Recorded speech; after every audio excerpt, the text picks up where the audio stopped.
Our second topic of chapter number 1 topic is heat is about moving particles.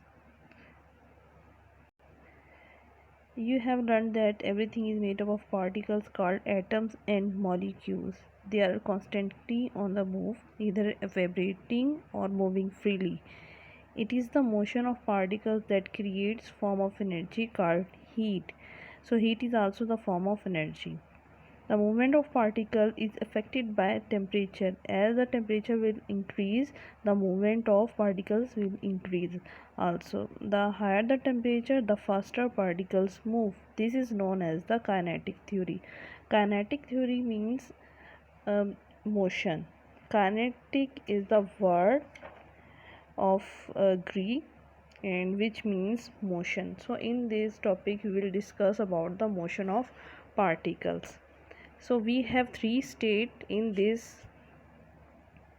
First is solid, liquid and gas. You can see easily in this picture all the atoms are held in the solid very closely. In the liquid they are very not very close, but they have some distance. In the gas they are very far away from each other. So this is the arrangement of atoms and particles in these three states: gas, solid, liquid and gas. The solids do not contain a lot of heat energy. Each particle vibrates around its fixed place in the framework like ice. And the second is liquid. Liquid have more heat energy than solids. Particles are able to move around by rolling over each other like water.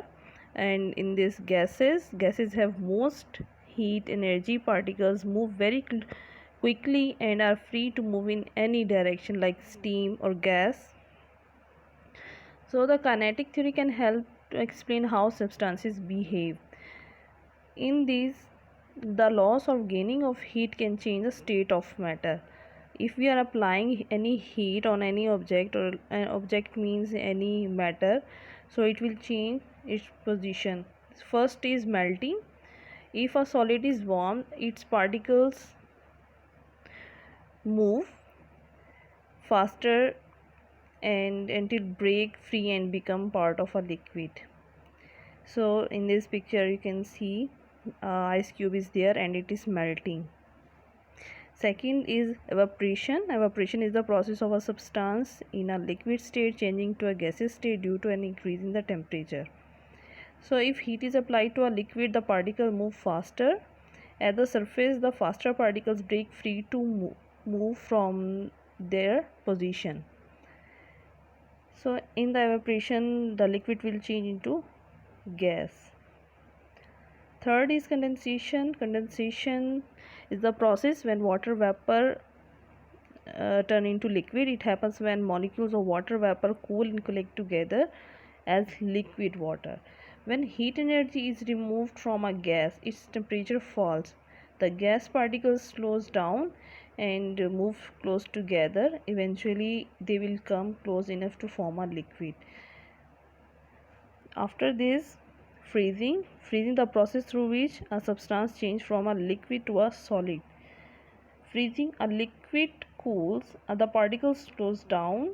Eventually they will start to form a framework which is like that of a solid. In the first picture, in the melting, you have seen a ice cube is melting. It means the particles are moving. In this freezing, you are seeing this ice cube is solid. In the solid form there is no melting of water. It means all the particles are very close to each other. There is no heat, there is no movement of particles. After this, there is mass conservation. In this change, only the behavior of the particle change. The actual particles remain the same all the time. So in these changes of state, only the behavior of the particles changes. It means particles will remain same, the number of particles will remain same, just their states will change. Like solid, the particles which are in the solid, they will remain in the liquid if the solid is changing into liquid, and all the particles of liquid will remain same if the liquid is changing into gas. So the number of particles will remain same, just their state will change. So this is the second topic of chapter number 1, and at the last there is assignment question answer of page number 4 you will do on notebook. Thank you.